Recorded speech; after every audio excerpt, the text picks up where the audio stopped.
दो बौद्ध भिक्षुक एक मठ में रहा करते थे। एक बुजुर्ग था और एक जवान। यह गुरु शिष्य की जोड़ी एक दिन किसी नगर के सफर के लिए निकली।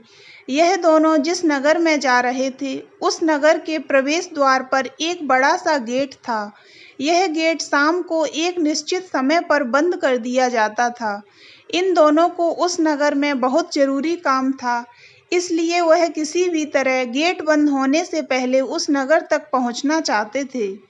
लेकिन सिर्फ समय ही उनके लिए एक बड़ी बाधा नहीं थी।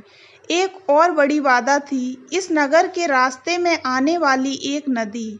दोनों गुरु शिष्य बड़ी जल्दी जल्दी में अपने सफर को खत्म करना चाहते थे। दोनों बड़ी तेजी दिखाते हुए उस नदी तक पहुंच गए, जिसे पार करके उन्हें नगर के उस गेट तक पहुंचना था।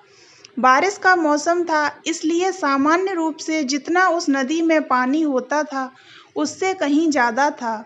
दोनों ने नदी तक पहुंचने के बाद समय देखा तो अब नगर के गेट बंद होने के लिए ज्यादा समय नहीं बचा था। ज्यादा पानी होने की वजह से वह दोनों नदी में तैर कर जाने का रिस्क भी नहीं ले सकते थे। इसलिए गुरु ने इधर उधर देखा तो उसे एक जगह पर एक नाविक बैठा हुआ नजर आया। गुरु ने नाविक को नदी पार कराने के लिए मना लिया। नाविक के साथ दोनों गुरु और चेला नाव में सवार हो गए और नाविक को कहने लगे कि जरा जल्दी जल्दी इस नदी को पार करवा दो। नाविक जरा अलग ही किस्म का शांत स्वभाव का आदमी था। नाविक बोला, जल्दी जल्दी में कोई किसी मंजिल तक नहीं पहुंच सकता। जो भी होगा आराम से होगा। गुरु और चेले ने नाविक से कहा कि आराम से हम जाएंगे तो उस गेट के बंद होने से पहले नहीं पहुंच पाएंगे। नाविक बोला, आराम से जाओगे तो ही पहुंच पाओगे, जल्दबाजी करोगे तो नहीं पहुंच पाओगे। नाविक अपनी गति से बिना उनकी बात सुने उन्हें किनारे तक ले गया।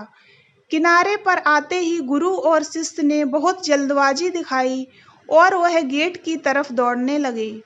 नदी किनारे से गेट तक का रास्ता बड़ा पथरीला और झाड़ियों वाला था। जल्दबाजी में बूढ़े बौद्ध भिक्षुक का झाड़ियों में पैर फंसा और वह गिर गया।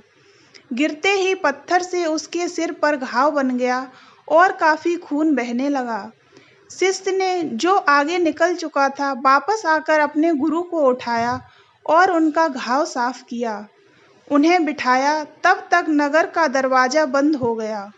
अब उन्होंने उसी नाविक को मदद के लिए बुलाया और उसकी झोपड़ी में जाकर रात बिताने की व्यवस्था की। जब गुरु को थोड़ा अच्छा महसूस हुआ तब नाविक ने उससे कहा कि आप लोग मुझसे ज़्यादा ज्ञानी हैं, लेकिन मेरे थोड़े से ज्ञान पर आपने ध्यान नहीं दिया, जो मैंने किताबें पढ़कर नहीं बल्कि अनुभवों से पाया था।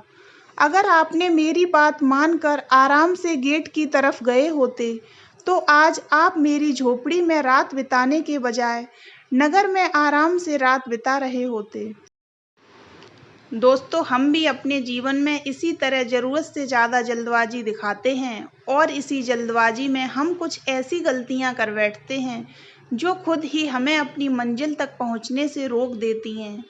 माना कि मंजिल पर पहुंचना ज़रूरी है, लेकिन क्या उस मंजिल तक पहुंचने वाले रास्ते का, सफ़र का आनंद लेना ज़रूरी नहीं है?